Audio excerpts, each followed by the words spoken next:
यतिराजाय विवेकानन्दसूरये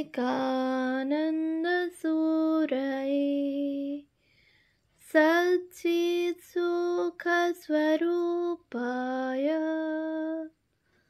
स्वामिने तापहारिणे। পূজনীয় শ্রীযুক্ত শরৎচন্দ্র চক্রবর্তী মহাশয়ের রচনা স্বামী শিষ্য সংবাদ গ্রন্থ থেকে পাঠ, পৃষ্ঠা সংখ্যা 12, দ্বিতীয় বল্লী। শিষ্য: পাশ্চাত্য দেশীয়দের রজোভাব দেখিয়া আপনার কি আশা হয় তাহারা ক্রমে সাত্ত্বিক হইবে? স্বামীজি: নিশ্চয়ই। মহা রজগুণ সম্পন্ন তারা এখন ভোগের শেষ সীমায় উঠেছে। তাদের যোগ হবে না তো কি পেটের দায়ে লালাই তো তোদের হবে? তাদের উৎকৃষ্ট ভোগ দেখে আমার মেঘদূতের বিদ্যুদন্তঃ ললিতা বাসনা ইত্যাদি চিত্র মনে পড়ে। আর তোদের ভোগের ভেতর হচ্ছে কিনা স্যাঁতসেঁতে ঘরে ছেঁড়া কেথায় শুয়ে বছরে বছরে শোরের মতো বংশবৃদ্ধি।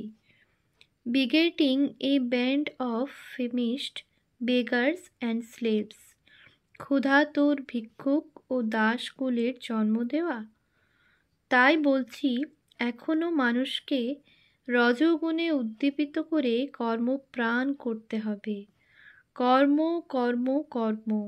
এখন আর নান্য পন্থা বিদ্যতে হায়নায়, উহা ভিন্ন উদ্ধারের আর অন্য পথ নাই। তাই বলছি, এখন মানুষকে রজগুণে উদ্দীপিত করে কর্মপ্রাণ করতে হবে।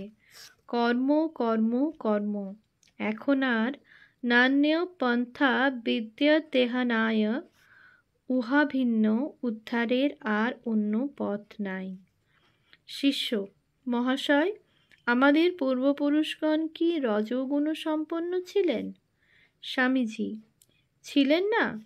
এই তো ইতিহাস বলছে তারা কত দেশে উপনিবেশ স্থাপন করেছেন। তিব্বত, চীন, সুমাত্রা, সুদূর জাপানে পর্যন্ত ধর্মপ্রচারক পাঠিয়েছেন। রজগুণের ভিতর দিয়ে না গেলে উন্নতি হবার জো আছে কি? কথায় কথায় রাত্রি আগত হইল। এমন সময় মিস মুলার আসিয়া পৌঁছিলেন। ইনি একজন ইংরেজ রমণী, স্বামীজির প্রতি বিশেষ শ্রদ্ধাসম্পন্না। স্বামীজি শিষ্যকে ইহার সহিত পরিচয় করাইয়া দিলেন। অল্পক্ষণ বাক্যালাপের পরেই মিস মুলার উপরে চলিয়া গেলেন। স্বামীজি: দেখছিস কেমন বীরের জাত এরা, কোথায় বাড়িঘর, বড় মানুষের মেয়ে, তবু ধর্মলাভের আশায় কোথায় এসে পড়েছে।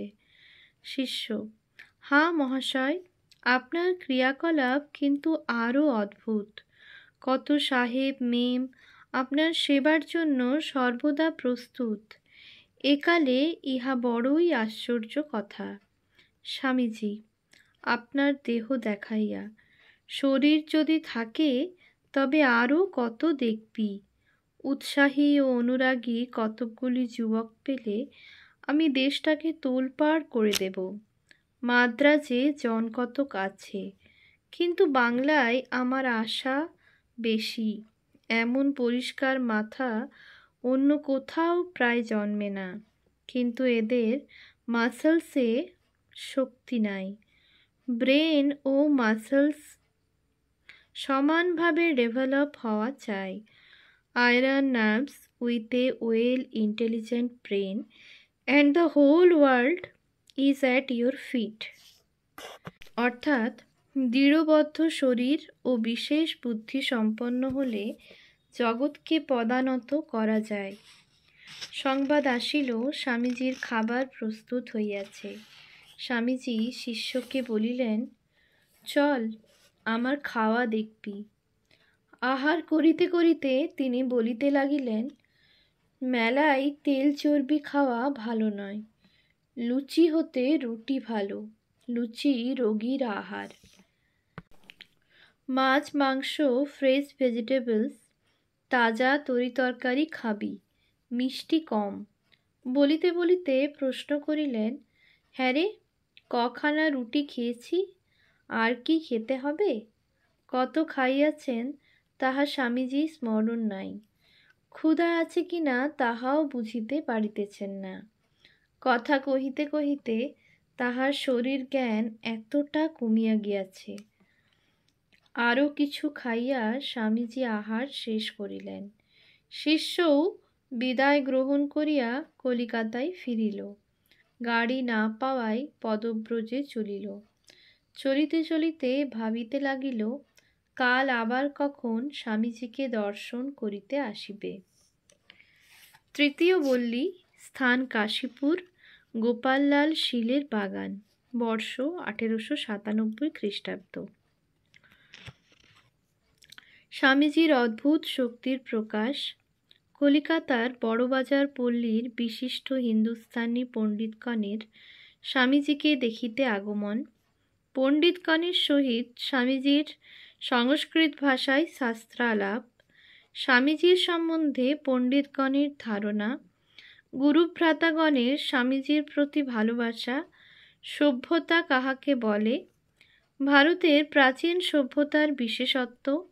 শ্রীরামকৃষ্ণদেবের আগমনে প্রাচ্য ও পাশ্চাত্য সভ্যতার সম্মিলনে নবযুগাবির্ভাব। পাশ্চাত্য ধার্মিক লোকের বাহ্যিক চালচলন সম্বন্ধে ধারণা। ভাব সমাধি ও নির্বিকল্প সমাধির প্রভেদ। শ্রীরামকৃষ্ণদেব ভাবরাজ্যের রাজা। ব্রহ্মজ্ঞ পুরুষই যথার্থ লোকগুরু। কুলগুরু প্রথার অপকারিতা। ধর্মগ্লানি দূর করিতেই ঠাকুরের আগমন।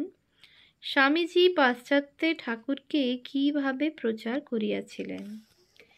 স্বামীজি প্রথমবার বিলাত হইতে ফিরিয়া কয়েকদিন কাশীপুরে গোপাললাল শীলের বাগানে অবস্থান করিয়াছিলেন। শিষ্য তখন প্রতিদিন তথায় যাতায়াত করিত। শুধু শিষ্য কেন, স্বামীজির দর্শন মানসে তখন বহু উৎসাহী যুবকের তথায় ভিড় হইত। মিস মুলার স্বামীজির সঙ্গে আসিয়া এখানেই প্রথম অবস্থান করিয়াছিলেন। শিষ্যের গুরুভ্রাতা গুডউইন সাহেব এই বাগানেই স্বামীজির সঙ্গে থাকিতেন। স্বামীজির সুখ্যাতি তখন ভারতের এক প্রান্ত হইতে অপর প্রান্ত পর্যন্ত প্রতিধ্বনিত। সুতরাং কেহ ঔৎসুক্যের বশবর্তী হইয়া, কেহ তত্ত্বান্বেষী হইয়া, কেহ বা স্বামীজির জ্ঞান গরিমা পরীক্ষা করিতে তখন স্বামীজিকে দর্শন করিতে আসিত। শিষ্য দেখিয়াছে, প্রশ্নকর্তারা স্বামীজির শাস্ত্র ব্যাখ্যা শুনিয়া মুগ্ধ হইয়া যাইত এবং তাহার উদ্ভিন্ন প্রতিভায় বড় বড় দার্শনিক ও বিশ্ববিদ্যালয়ের খ্যাতনামা পণ্ডিতগণ নির্বাক হইয়া অবস্থান করিত। স্বামীজির কণ্ঠে বীণা পাণি যেন সর্বদা অবস্থান করিতেন। এই বাগানে অবস্থানকালে তাহার অলৌকিক যোগদৃষ্টিরও সময়ে সময়ে পরিচয় পাওয়া যাইত। এই বাগানে অবস্থানকালে স্বামীজি একদিন একটি প্রেতাত্মার ছিন্ন মুণ্ড দেখিতে পান। সে যেন করুণ কণ্ঠে সদ্য মৃত্যুর মুখ হইতে প্রাণ ভিক্ষা করিতেছিল। অনুসন্ধান করিয়া স্বামীজি পরে জানিতে পারিয়াছিলেন যে সত্য সত্যই ওই বাগানে কোনো ব্রাহ্মণের অপঘাতে মৃত্যু হয়। এই ঘটনা তিনি পরে তাহার গুরুভ্রাতৃগণের কাছে প্রকাশ করেন। কলিকাতা বড়বাজারে বহু পণ্ডিতের বাস। অর্থবান মারোয়ারি বণিকগণের অন্নেই ইহারা প্রতিপালিত। ওই সকল বেদজ্ঞ এবং দার্শনিক পণ্ডিতগণও এ সময়ে স্বামীজির সুনাম অবগত হইয়াছিলেন। ইহাদের মধ্যে কতিপয় বিশিষ্ট পণ্ডিত স্বামীজির সঙ্গে তর্ক করিবার মানসে একদিন এই বাগানে উপস্থিত হন। শিষ্য সেদিন তথায় উপস্থিত ছিল। আগন্তুক পণ্ডিতগণের সকলেই সংস্কৃত ভাষায় অনর্গল কথাবার্তা বলিতে পারিতেন। তাহারা আসিয়াই মণ্ডলী পরিবেষ্টিত স্বামীজিকে সম্ভাষণ করিয়া সংস্কৃত ভাষায় কথাবার্তা আরম্ভ করিলেন। স্বামীজিও সংস্কৃতেই তাহাদিগকে উত্তর দিতে লাগিলেন। কোন বিষয় লইয়া স্বামীজির সঙ্গে সেদিন পণ্ডিতগণের বাদানুবাদ হয় তাহা শিষ্যের ইদানীং স্মরণ নাই। তবে এই পর্যন্ত স্মরণ হয় যে পণ্ডিতেরা সকলেই প্রায় একসঙ্গে চিৎকার করিয়া সংস্কৃতে স্বামীজিকে দার্শনিক কূট প্রশ্নসমূহ করিতেছিলেন এবং স্বামীজি প্রশান্ত গম্ভীরভাবে ধীরে ধীরে তাহাদিগকে ওই বিষয়ক নিজ মীমাংসাদ্যোতক সিদ্ধান্তগুলি বলিতেছিলেন। ইহাও বেশ মনে আছে যে স্বামীজির সংস্কৃত ভাষা পণ্ডিতগণের ভাষা অপেক্ষা শ্রুতিমধুর ও সুললিত হইতেছিল। পণ্ডিতগণও ওই কথা পরে স্বীকার করিয়াছিলেন। সংস্কৃত ভাষায় স্বামীজিকে ঐরূপ অনর্গল কথাবার্তা কহিতে দেখিয়া তাহার গুরুভ্রাতৃগণও সেদিন স্তম্ভিত হইয়াছিলেন। কারণ গত 6 বৎসরকাল ইউরোপ ও আমেরিকায় অবস্থানকালে স্বামীজি যে সংস্কৃত আলোচনার তেমন সুবিধা পান নাই তাহা সকলেরই জানা ছিল। শাস্ত্রদর্শী এ সকল পণ্ডিতের সঙ্গে ঐরূপ তর্কালাপে সেদিন সকলেই বুঝিতে পারিয়াছিল স্বামীজির মধ্যে অদ্ভুত শক্তির স্ফুরণ হইয়াছে। সেদিন ওই সভায় রামকৃষ্ণানন্দ, যোগানন্দ, নির্মলানন্দ, তুরীয়ানন্দ ও শিবানন্দ স্বামী মহারাজগণ উপস্থিত ছিলেন। স্বামীজি পণ্ডিতগণের সহিত বাদে সিদ্ধান্তপক্ষ অবলম্বন করিয়াছিলেন এবং পণ্ডিতগণ পূর্বপক্ষবাদী হইয়াছিলেন। শিষ্যের মনে পড়ে বিচারকালে স্বামীজি একস্থলে অস্তি স্থলে স্বস্তি প্রয়োগ করায় পণ্ডিতগণ হাসিয়া ওঠেন। তাহাতে স্বামীজি তৎক্ষণাৎ বলেন, পণ্ডিতানাং দাসোহং ক্ষন্তব্যমেতৎ স্খলনম। আমি পণ্ডিতগণের দাস, আমার এই ব্যাকরণ স্খলন ক্ষমা করুন। পণ্ডিতেরাও স্বামীজির ঈদৃশ দীন ব্যবহারে মুগ্ধ হইয়া যান। অনেকক্ষণ বাদানুবাদের পরিশেষে সিদ্ধান্তপক্ষের মীমাংসা পর্যন্ত বলিয়া পণ্ডিতগণ স্বীকার করিলেন এবং প্রীতি সম্ভাষণ করিয়া গমনোদ্যত হইলেন।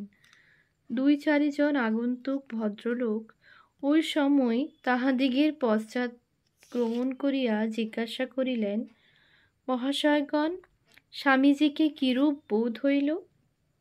তদুত্তরে বয়োজ্যেষ্ঠ পণ্ডিত বলিয়াছিলেন, ব্যাকরণে গভীর ব্যুৎপত্তি না থাকিলেও স্বামীজি শাস্ত্রের গূঢ়ার্থ দ্রষ্টা, মীমাংসা করিতে অদ্বিতীয় এবং স্বীয় প্রতিভা বলে বাদখণ্ডনে অদ্ভুত পাণ্ডিত্য দেখাইয়াছেন। স্বামীজির উপর তাহার গুরুভ্রাতৃগণের সর্বদা কি অদ্ভুত ভালোবাসাই দেখা যাইত। পণ্ডিতগণের সঙ্গে স্বামীজির যখন খুব তর্ক বাধিয়া গিয়াছে, তখন স্বামী রামকৃষ্ণানন্দকে হলের উত্তর পাশের ঘরে বসিয়া শিষ্য জপ করিতে দেখিতে পাই। পণ্ডিতগণের গমনান্তে শিষ্য তাহাকে ওই বিষয়ের কারণ জিজ্ঞাসা করায় জানিতে পারে যে স্বামীজির জয়লাভের জন্যই তিনি একান্ত মনে ঠাকুরের পাদপদ্মে জানাইতেছিলেন। পণ্ডিতগণ চলিয়া গেলে শিষ্য স্বামীজির নিকট শ্রবণ করে যে পূর্বপক্ষকারী উক্ত পণ্ডিতগণ পূর্ব মীমাংসা শাস্ত্রে সুপণ্ডিত। স্বামীজি উত্তর মীমাংসাপক্ষ অবলম্বনে তাহাদিগের নিকট জ্ঞানকাণ্ডের শ্রেষ্ঠতা প্রতিপাদন করিয়াছিলেন এবং পণ্ডিতগণও স্বামীজির সিদ্ধান্ত মানিয়া লইতে বাধ্য হইয়াছিলেন। ওম শান্তি শান্তি শান্তি। হরি ওম তৎসৎ। শ্রীরামকৃষ্ণার্পণমস্তু।